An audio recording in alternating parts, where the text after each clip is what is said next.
Señor, Padre nuestro, te alabamos, te hemos cantado, te hemos alabado, nos hemos gozado, Señor, de tu obra, de la obra de Cristo en favor nuestro. Y ahora, Señor, en tu bondad y amor y misericordia, ahora, Señor, tú nos vas a dar tu palabra. Señor, te pedimos que abras nuestro entendimiento, que nos ilumines.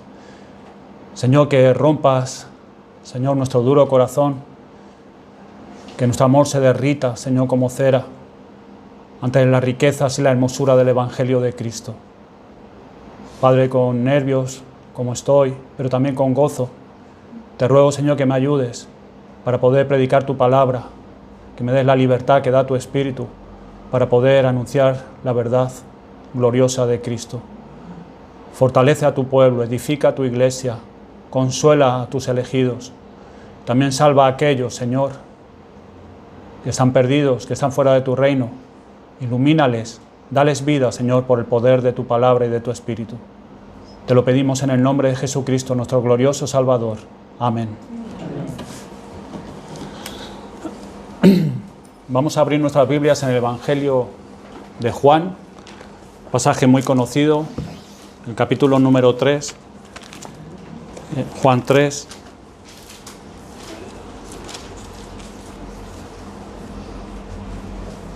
Y vamos a leer del versículo 13 al 21.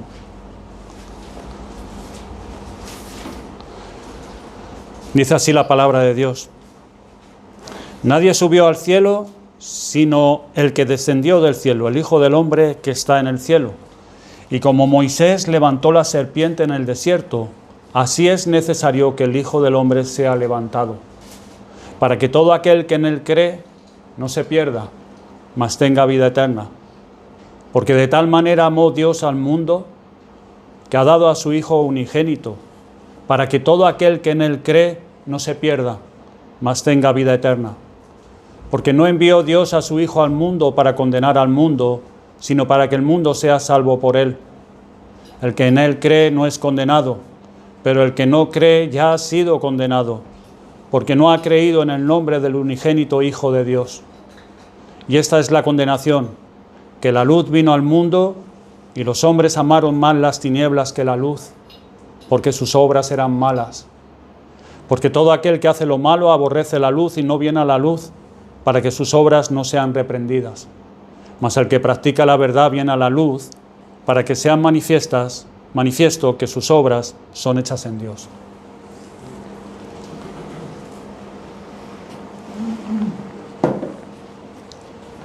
Nos centraremos esta mañana en el versículo 16, porque de tal manera amó Dios al mundo, que ha dado a su Hijo unigénito, para que todo aquel que en él cree no se pierda, mas tenga vida eterna.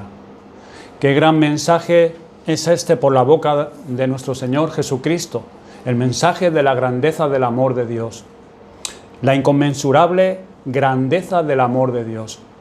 Hemos de asegurarnos, hermanos y amigos, de que cuando estas palabras lleguen a nuestros oídos, sea esta gran revelación la que llene nuestros corazones y los haga hasta inundar hasta el menor recoveco.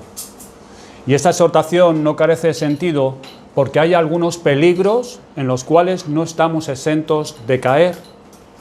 Uno de ellos es que al leer de nuevo este texto de Juan 3:16, estemos tan familiarizados con él que pierda todo el valor que tiene este versículo, esta verdad, que pierda todo el valor y trascendencia que tiene esta declaración. Otro peligro es que quizás la mayoría de los que han leído esta gran declaración parecen que piensan no en lo grande, no en lo inconmensurablemente grande que es el amor de Dios, sino en lo grande que es el mundo. Afirman que al ser el mundo lo que Dios ama, de inmediato caen en la cuenta del gran valor que tiene el mundo por cómo Dios lo ama a pesar de todo, de la grandeza y el valor que tiene el mundo por su extensión, por todas las cosas bellas que hay en el mundo y por todas sus criaturas. Piensan en la multitud de hombres que ha habido, hay y habrá, y Dios los ama a todos, a cada uno de ellos, y ha entregado a su Hijo unigénito para que muera por ellos, por todos y cada uno de ellos, con el mismo propósito, esto es, que se salven. Y no cabe duda de que esto es un concepto grande. Pero este concepto del mundo satisface las exigencias de este texto. Es indudable. Porque ¿quién son todas estas multitudes de hombres que han vivido, viven y vivirán desde el principio del mundo hasta su fin? ¿Qué es la suma finita de ellos con la infinitud de Dios?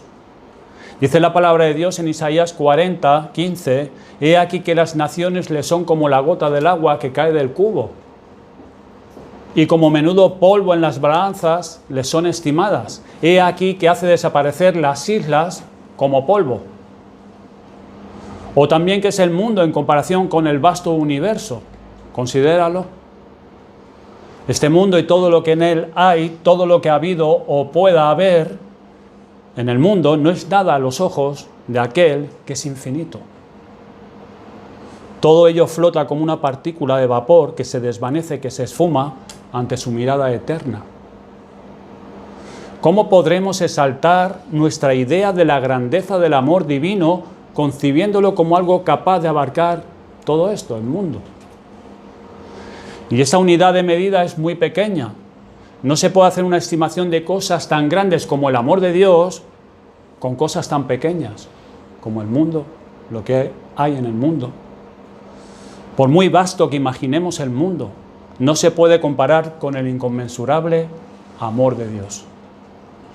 Si queremos apropiarnos de la gran revelación del amor de Dios que se nos ofrece aquí, debemos permitir que el texto hable a nuestros corazones con sus propias palabras. Su principal propósito es transmitir la idea de la inconmensurablemente grandeza del amor de Dios, y no de la grandeza del mundo ni la grandeza del alma humana. La afirmación fundamental es la siguiente y es lo suficientemente importante como para merecer toda nuestra atención. De tal manera amó Dios al mundo. De tal manera amó Dios al mundo. Pablo oraba en Efesios capítulo 3, versículos del 14 al 19, por la iglesia de Éfeso. Decía, por esta causa doblo mis rodillas ante el Padre de nuestro Señor Jesucristo, de quien toma nombre toda familia en los cielos y en la tierra, para que os dé, conforme a las riquezas de su gloria, el ser fortalecidos con poder en el nombre interior por su Espíritu, para que habite Cristo por la fe en vuestros corazones, a fin de que, arraigados y cimentados en amor, seáis plenamente capaces de comprender con todos los santos cuál sea la anchura, la longitud, la profundidad y la altura, y de conocer el amor de Cristo que excede a todo conocimiento, para que seáis llenos de toda la plenitud de Dios. Comprender con todos los santos y conocer la longitud, la anchura, la profundidad, la altura del amor de Cristo. Este será el orden que vamos a seguir en nuestro texto. De tal manera amó Dios al mundo. Vemos el autor, Dios, el objeto, el mundo, la acción, amó, el grado, de tal manera. Antes de nada, para comprender y conocer el grado de la declaración de tal manera, para que podamos profundizar y abarcar y tener una revelación clara de lo que significa de tal manera, debemos examinar exhaustivamente el significado de los tres importantes términos que hayamos reunido aquí. Dios amó mundo. Pues no avanzaremos lo más mínimo en nuestra comprensión del texto mientras que no tratemos el importante término Dios. Debemos esforzarnos en acercarnos todo lo posible a la plenitud de su significado. El autor, Dios. Cuando pronunciemos esta palabra, debemos asegurarnos de que nuestras mentes queden inundadas por un sentimiento de maravilla ante la infinitud de Dios, ante su majestad, ante su inefable exaltación, ante su santidad, su justicia, su cegadora pureza y su perfección inmaculada. Hermanos y amigos, este es el Señor Todopoderoso, que los cielos de los cielos no pueden contener, para quien la tierra es como menudo polvo en la balanza. Es el único Dios vivo y verdadero, cuya esencia no puede ser comprendida por nadie sino por Él mismo, que habita en luz inaccesible. Es inmutable, inmenso, eterno, incomprensible, todopoderoso, infinito en todos los sentidos, santísimo. No tiene necesidad de nada, porque es todo suficiente en sí mismo, y no tiene necesidad de ninguna de sus criaturas, de ninguna. Y si tuviera necesidad de algo, no te lo pediría ni a ti ni a mí, porque suyos son todos los montes y el mar y todo lo que en ellos hay. Tampoco su inmaculada beatitud puede resultar afectada de forma alguna, ya sea positiva o negativamente, por los actos de alguna de sus criaturas. Ni por algo bueno que tú hagas lo vas a hacer más santo y más puro a Dios, ni por algo malo que tú hagas va a perder Él algo de su inmaculada beatitud. Lo que nosotros denominamos el espacio infinito no es más que una mota en el horizonte de lo contemplado por Él. Lo que nosotros denominamos el tiempo infinito, para Él no es más que el ayer que ya quedó atrás. Sereno en su gloria inalcanzable, su voluntad es la ley irresistible de toda existencia, cuyos los más mínimos movimientos se rigen por ella. La justicia y el juicio son el cimiento de su trono, imponentemente ataviado de majestad y ceñido de valentía. Todas las cosas están desnudas y abiertas a sus ojos. Su conocimiento es infinito, infalible e independiente de todas sus criaturas. Antes de que salga nuestra palabra por la boca, Él ya la conoce toda. Conoce hasta los más íntimos pensamientos en nuestro interior, nuestras motivaciones. Lo conoce todo. Se sienta en los cielos y actúa según su voluntad soberana. Es justísimo y terrible en sus juicios, que odia todo pecado y que de ninguna manera tendrá por inocente al culpable. Dios es un Dios personal, es un ser personal, tiene vida emocional, porque un Dios sin vida emocional sería un Dios carente de todo lo que confiere dignidad. Dios se alegra, Dios se goza, se compadece de sus criaturas, Dios aborrece el mal, Dios ama, y Dios ama porque es amor. Es de este Dios, no lo olvidemos, es de este Dios del cual el texto nos dice que amó al mundo. Para poder entender el grado de la grandeza del amor de Dios, primero hemos de considerar el objeto que dice que ama.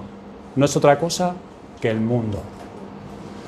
De tal manera amó Dios al mundo. Es justamente aquí donde reside lo misterioso de la grandeza del amor de Dios. Porque ¿cuál es este mundo al que tan extrañamente se nos dice que Dios ama? ¿Qué es este mundo? En la Biblia este término comporta sentidos distintos que interesa aclarar. A veces significa el mundo entero creado por Dios, el universo. Dios lo ha creado con su divino Hijo. Y esta obra maravillosa de creación constituye a los ojos de todos los hombres una demostración de las perfecciones invisibles de Dios. Todo lo creado, su grandeza, su diversidad, su magnitud, y es suficiente para establecer la responsabilidad de ellos, como podemos leer en Romanos 1:20, que nos dice: porque las cosas invisibles de Él, su eterno poder y deidad, se hacen claramente visibles desde la creación del mundo, siendo entendidas por medio de las cosas hechas, de modo que no tienen excusa. No tienen excusa. Otras veces significa la tierra habitada. Oíd esto, por los todos habitantes de todo el mundo. El Salmo 49:1. O en Mateo 24:14, el Evangelio será predicado en todo el mundo, dijo el Señor Jesucristo. O sea, toda la tierra habitada. Y otras veces significa el sistema de pensamiento contrario a Dios. Y debemos limitarnos a permitir que las Escrituras mismas nos digan qué significa esto. Y principalmente el apóstol en quien debemos esta gran declaración, el apóstol Juan. El mundo, nos dice, no es más que un sinónimo de todo lo maligno, lo malsano y repugnante. Nada en él puede atraer el amor de Dios o siquiera justificar el amor de algún hombre bueno. Se nos exhorta a los creyentes a no flirtear con Él o resignarnos a Él por su mismísima naturaleza. Quienes pertenecen a Él no pertenecen a Dios. Y lo que el cristiano debe hacer es vencerlo, puesto que todo lo que es nacido de Dios lo demuestra precisamente de esta forma, que vence al mundo. Dice Juan, en 1 Juan 2,15, no améis al mundo ni las cosas que están en el mundo. Nos sigue insistiendo Juan. Y el motivo de ello lo declara contundentemente, porque si alguno ama al mundo, el amor del Padre no está en él. Dios y el mundo, pues son términos abiertamente opuestos. Nada de lo que hay en el mundo proviene del Padre, se nos dice. O tal como se expresa en otro lugar de forma afirmativa, el mundo entero está bajo el maligno. El mundo, la carne y el diablo. Esta elocuente combinación con que la Escritura nos enseña a denominar las siniestras fuerzas que batallan contra el alma, y los tres términos aparecen juntos de esta forma porque son esencialmente sinónimos. El mundo está sumido en tinieblas, hostil por naturaleza y enemigo de Dios. El mundo en el sentido ético se aparta de Dios y rechaza la gracia. La sabiduría del mundo considera necedad el Evangelio, por cuanto el espíritu del mundo está enfrentado al espíritu de Dios. Bueno, pues es a un mundo así al cual Dios amó. Y aquí nos vamos a centrar en el acto. Amó. Solo que conviene puntualizar que el amor con que Dios ama al mundo no es un amor complaciente en lo mundano, en lo carnal, ni en lo diabólico. Es un amor benévolo, que hizo todo lo necesario para salvar a este mundo carnal, mundano y que está bajo el maligno. Aquí en nuestro texto, especialmente aquí, la palabra mundo se refiere a la humanidad caída, a toda clase de personas, hombres y mujeres, judíos y gentiles, niños y ancianos, ricos y pobres, da igual el color de la piel. Ese mundo es la humanidad caída. Y la maravilla que se nos presenta en este texto no es más que la maravilla del amor de Dios hacia los pecadores, hacia la raza humana caída. Y es declarar que el amor de Dios al mundo es tan grande que dio a su Hijo para salvarlo. En Efesios capítulo 2, versículos del 1 al 3, Pablo habla de la condición moral de hombres y mujeres antes de que el Señor los vivificara.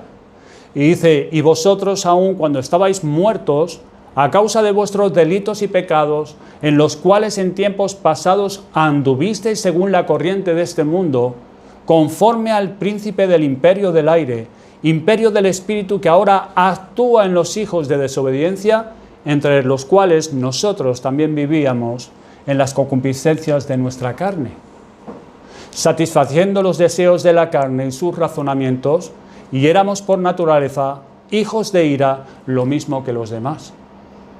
Hermanos, el apóstol Pablo les recuerda la tétrica condición de oscuridad y muerte en que antes habían caminado.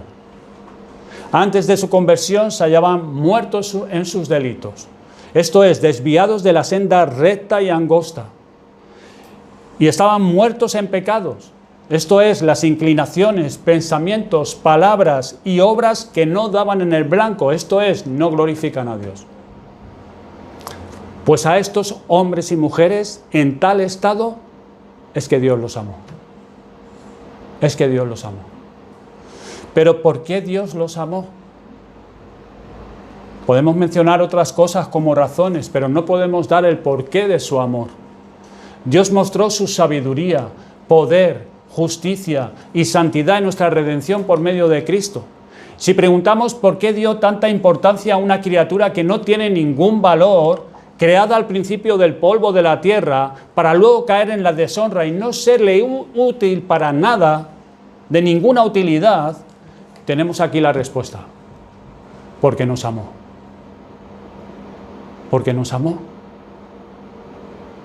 Y si continuamos preguntando, pero ¿por qué nos amó? No tenemos otra respuesta. Porque nos amó. No podemos ir más allá del origen de las cosas. Porque Dios nos amó.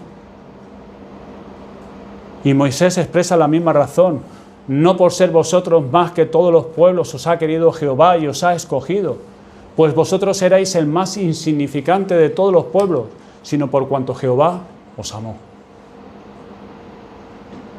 Es decir, en pocas palabras, te amó porque te amó. Y nuestro Señor Jesucristo dio la misma razón. Sí, Padre, porque así te agradó. Todo procedió de su misericordia gratuita y no merecida.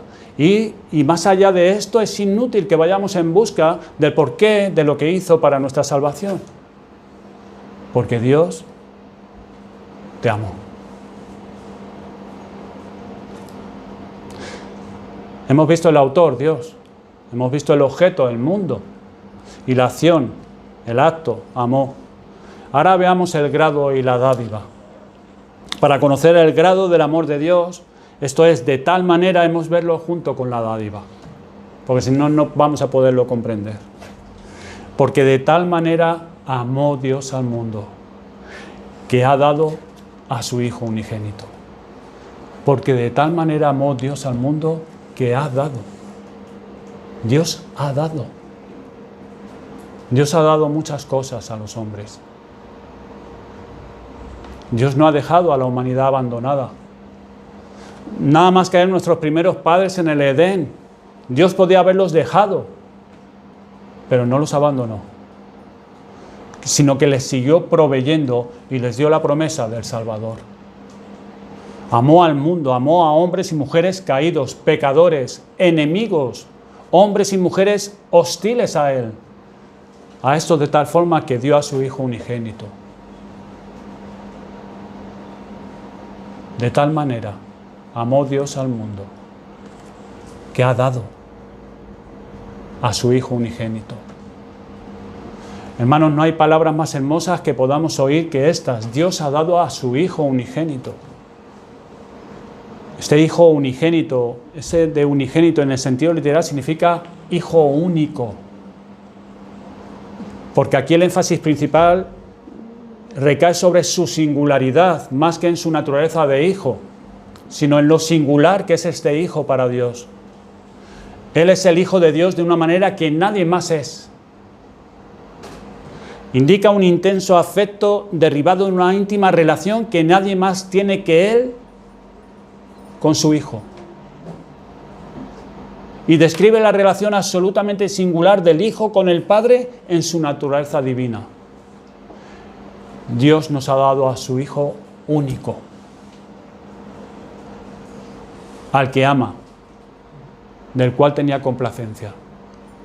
¿Recuerdan cómo Dios le pidió a Abraham que sacrificara a su hijo Isaac? ¿Se acuerdan cuando le dijo, toma ahora a tu hijo, tu único, a Isaac, a quien amas?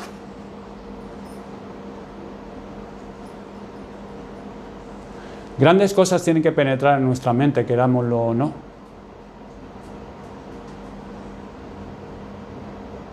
Esta es la declaración, que el amor de Dios al mundo es tan grande que dio a su Hijo unigénito para salvarlo. El regalo de Jesucristo es tan inmenso que expresa a qué extremo llega el amor de Dios. No tiene un Cristo mejor. No tiene un Redentor más digno, ni otro Hijo para morir por nosotros, ni hubiera podido el Hijo de Dios sufrir peores humillaciones que las que sufrió por nosotros. Y este amor brilla más y es más inconmensurablemente grande porque Dios envió a su Hijo a este mundo caído aún sabiendo que amarían más que las tinieblas que la luz. Dice en Juan, al principio del Evangelio, en el mundo estaba y el mundo por él fue hecho. Pero el mundo no lo conoció. A lo suyo vino y los suyos no le recibieron. Los de su nación no le reconocieron. no le recibieron. Y no solo que no le recibieron, sino que mostraron hostilidad hacia él. Y la expresión del amor de Dios no se quedó solo en palabras, sino en la acción, al darnos a su Hijo unigénito. Por eso sabemos ahora que Dios nos ama. Tenemos aquí una muestra o señal que lo manifiesta. Es de esta manera que Dios amó al mundo, nos ha dado a su Hijo Jesucristo. Hermanos y amigos, Dios no tenía necesidad de salvarnos. No estaba obligado a amarnos. No estaba obligado a enviar a su Hijo Jesucristo. Hay algunos que se asombran cuando oyen decir esto acerca de Dios. Se extrañan de esta declaración, pues cómo Dios no va a amar a sus criaturas, a todas sus criaturas, cómo Dios, con el valor que tienen sus criaturas y con lo preciosa que debe ser el alma de ellos. ¿Cómo que Dios no ama a todo el mundo? Piensan así porque nunca han sido llevados a verse a sí mismos. Nunca, nunca. No han visto sus corrupciones internas, no han descendido hasta lo profundo de las cloacas de su naturaleza corrupta, carnal, para poder ver sus corrupciones. Por eso se extraña oír que Dios no esté obligado a amar a todo el mundo, a cada una de las personas que han vivido, viven y vivirán. Si hubieran tenido esa visión de ellos mismos, se asombrarían cómo este Dios santo, puro y justo pueda amarlos a pesar de ser pecadores y haya decidido salvarlos. Esa es la diferencia. Dios en su conversación con Job le pregunta: ¿sacarás tú al leviatán con anzuelo? ¿O con cuerda que le eches en su lengua? ¿Pondrás tu soga en sus narices y horadarás con garfios su quijada? ¿Y no fueron nuestros antepasados capaces de dominar al monstruo de los mares de antaño? ¿Y vamos nosotros a intentar atar e intentar domar a Dios como si fuera una bestia, conforme a lo que nosotros pensamos que es correcto? Más adelante Dios le responde haciendo una pregunta. Dios responde haciendo preguntas. Y le dice: ¿quién pues podrá estar delante de mí? ¿Quién me ha dado a mí primero para que yo restituya? Todo lo que hay debajo del cielo es mío. Fin de la discusión. Fin de los argumentos. Pero Dios amó al mundo. Aun cuando no está obligado, amó a este mundo pecador que ha dado a su Hijo unigénito para que todo aquel que en Él cree no se pierda, mas tenga vida eterna. ¿A quién? ¿A quiénes? Para todo aquel que en Él cree. Para todo aquel que en Él cree. El requisito: que en Él cree. Para todo aquel que en Él cree. El propósito o el fin: no se pierda, mas tenga vida eterna. Hermanos y amigos, qué hermoso es el amor de Dios. Qué grande e insondable es el amor de Cristo. Es para todo aquel. Amplía la revelación del alcance de este amor, que no hace distinción entre hombres, razas, sexo, color de piel, posición social. Para todo aquel que en Él cree. Ese es el requisito. En Él cree. Y apunta a aquel que nos fue dado, apunta a Cristo, que es la puerta por la cual podemos obtener el fin, para que tengan vida eterna. El amor que se celebra aquí es el amor de Dios, del Señor Dios Todopoderoso. Porque es un amor grande, eterno, infinito, vencedor, que alcanza su fin y supera cualquier obstáculo que se interponga en su camino. Porque el propósito de este amor al dar a su Hijo Jesucristo no es meramente abrir un camino de salvación para ver si alguien se salva, sino que de hecho Él los salva.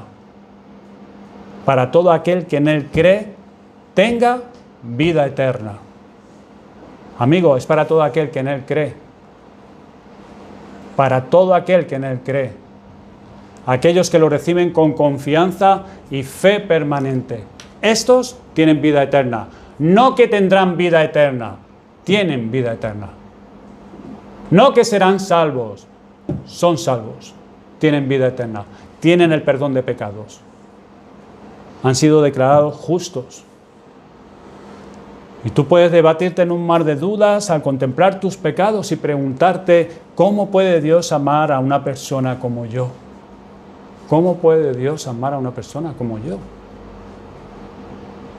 ¿Te sientes indigno de un amor así? ¿O te sientes merecedor de un amor así? ¿Te sientes indigno de un amor así verdaderamente en tu interior? ¿Eres pecador? Entonces no estás lejos del reino de Dios, si es así.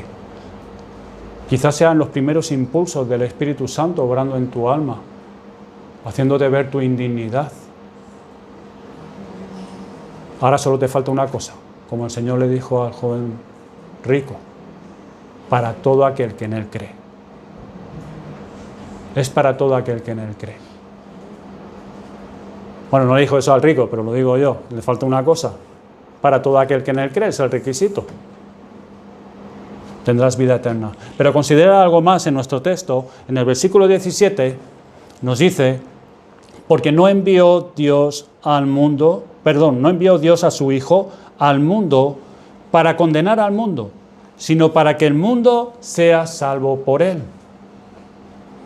Aquí vemos la buena voluntad de Dios para con este mundo caído, enemigo de Él, por cuanto Él no envió a su Hijo Jesucristo a condenar al mundo, sino a salvar al mundo, a salvar a pecadores. Es como cuando los ángeles anunciaron a los pastores del nacimiento del Salvador del mundo. Gloria a Dios en las alturas y en la tierra paz, buena voluntad para con los hombres. Pues estas son noticias de paz y de buena voluntad de Dios para los hombres. De que Dios envió a su Hijo al mundo, no para condenarlo, sino para que sea salvo por medio de Él. Y a los que siguen con un corazón duro, rebelde e impenitente, ¿qué instrumento se usará para desmenuzar tu duro corazón? ¿Qué es lo que va a usar Dios entonces? ¿Qué tendrá que usar Dios para romper tu duro corazón? Dios presenta su amor al pecador por medio del Evangelio. Dios no envió a Jesucristo al mundo para condenarlo, sino para que el mundo sea salvo por Él. El que en Él cree no es condenado. Pero nos dice en el versículo 18, pero el que no cree ya ha sido condenado, porque no ha creído en el nombre del unigénito Hijo de Dios.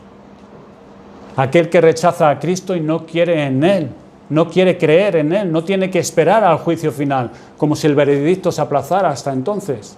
Ya ha sido condenado por su obstinada incredulidad.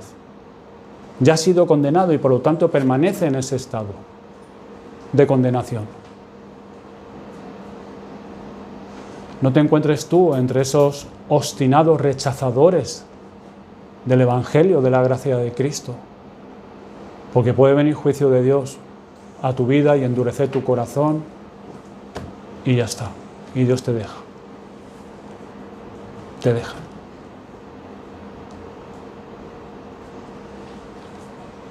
Pero vemos la realidad en este pasaje, que la luz vino al mundo, pero los hombres amaron más las tinieblas que la luz, porque sus obras eran malas.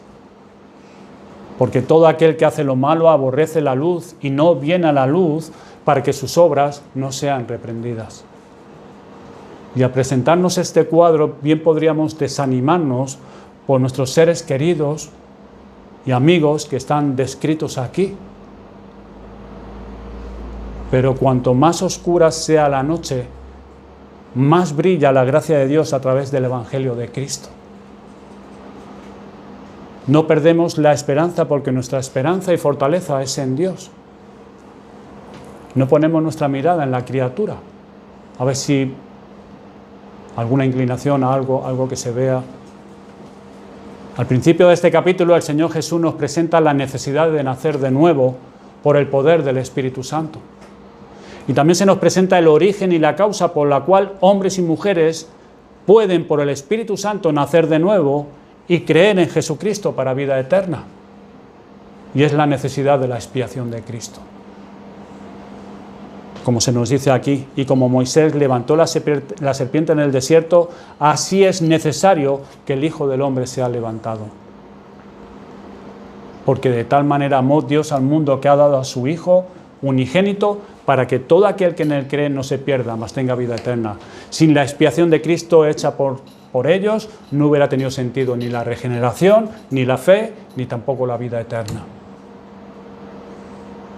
Pero es por la expiación de Cristo que el Espíritu de Dios, en su poder y por su palabra, hace nacer de nuevo a hombres caídos y mujeres pecadoras por el poder de Cristo, para que estos puedan creer en Él y tengan vida eterna. Así que no pierdas la esperanza por tus seres queridos, por tus familiares, porque es Dios el que es todopoderoso y puede darles vida en cualquier momento a través de su palabra. Hermanos, que todos podamos y amigos comprender y conocer de este amor de Cristo que sobrepasa todo entendimiento. Algunas aplicaciones. Hermanos, si Dios nos ha amado de esta manera, que nos ha dado a su Hijo unigénito, ¿cómo no le vamos a amar nosotros a Él? Si Dios nos ha amado así, de esta manera, que nos ha dado a su Hijo Jesucristo, ¿cómo no voy a amar a Dios? A este Dios que me ha amado así. Cuando considero el valor de la dádiva, ¿seguiremos queriendo tener el control de nuestra vida sin tenerle cuenta a Él? Cuando comprendemos y conocemos el amor de Dios de una manera personal, ¿seguiremos pecando abiertamente? ¿Acaso no haremos guerra a nuestros pecados? Si verdaderamente has conocido el amor de Cristo personalmente, ¿no vas a querer esforzarte en agradar a Dios en todas las cosas? ¿Dejaremos sin tratar estos pecados que le causaron tanto dolor a nuestro Salvador, que Dios le dejó abandonado en la cruz por nuestros pecados? ¿Complaceremos nuestra carne satisfaciendo sus deseos y apetitos? De ninguna manera, hermanos. Si hemos comprendido y hemos conocido de esta manera como Dios nos ha amado, nos esforzaremos con la ayuda del Espíritu Santo en andar en santidad, apartándonos de todo lo malo y buscando la justicia, andando la verdad. Eso es lo que deberíamos de hacer. Si Dios nos ha dado a su Hijo Jesucristo, ¿no nos daremos nosotros a Él?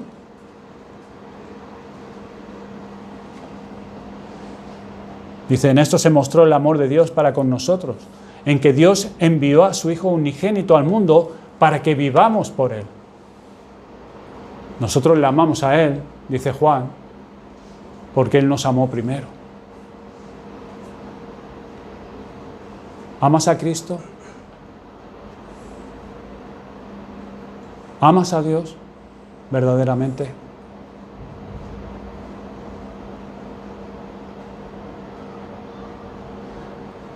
Amigo o hermano, y a mí mismo, Dios nos ha dado a su Hijo. Dios nos ha dado a su Hijo. Y Cristo se dio a sí mismo por nosotros en obediencia voluntaria y en amor al Padre, como leemos acerca de Él en Hebreos 17. He aquí, oh Dios, vengo a hacer tu voluntad, como en el rollo del libro está escrito de mí. Dios nos da al Hijo, y el Hijo se da a sí mismo, al Padre y a nosotros.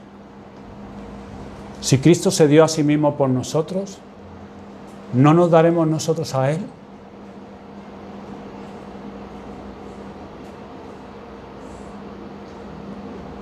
Démonos a nuestro Salvador y sigámosle en obediencia, guardando sus mandamientos.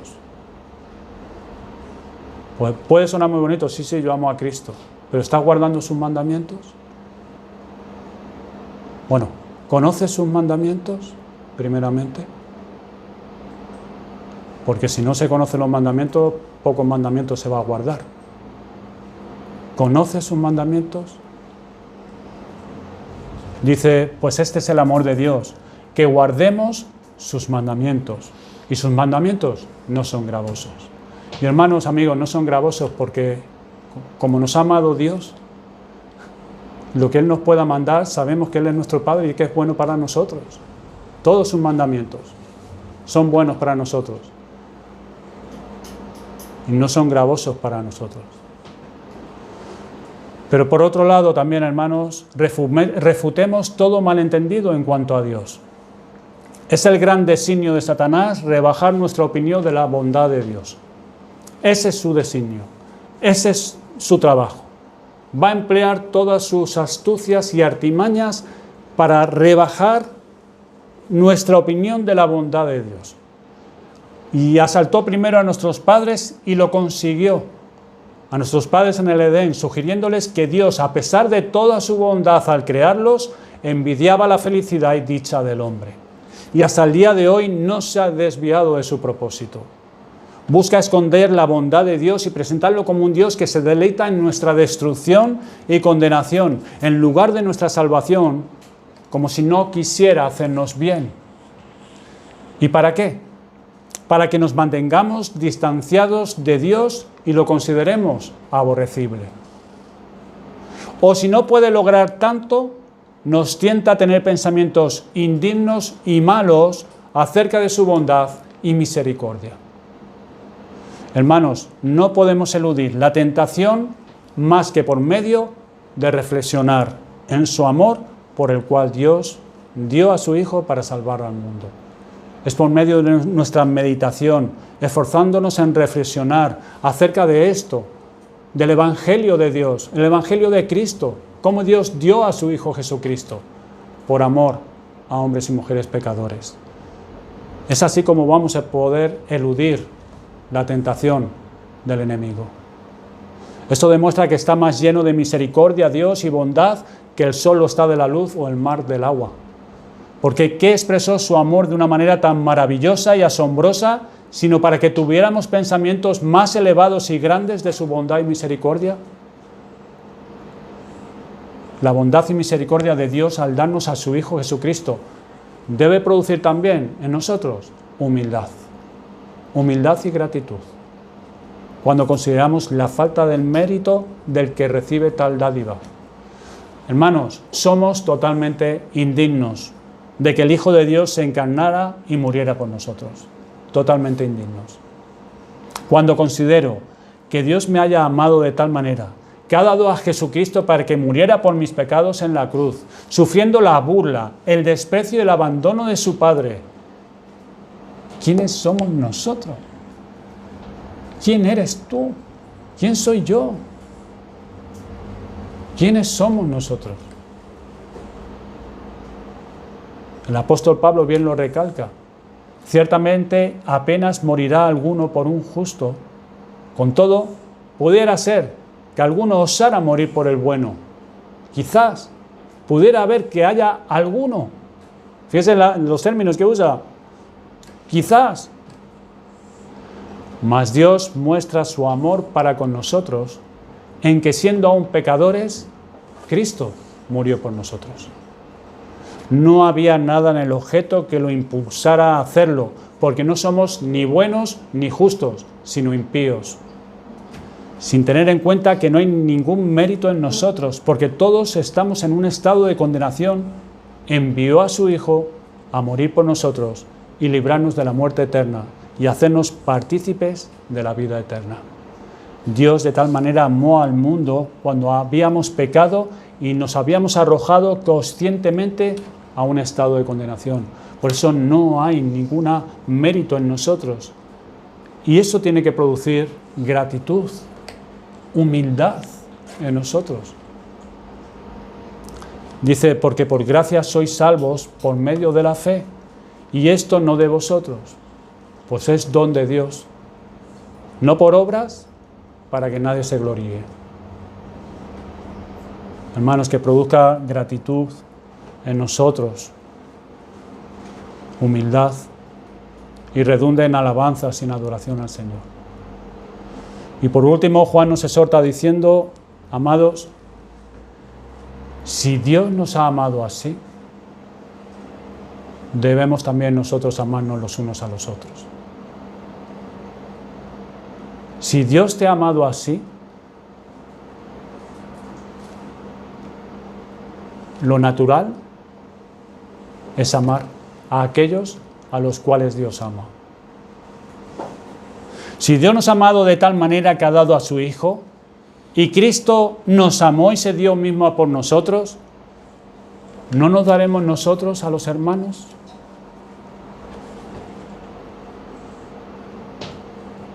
Dice Pablo en Efesios, dice, sed pues imitadores de Dios como hijos amados.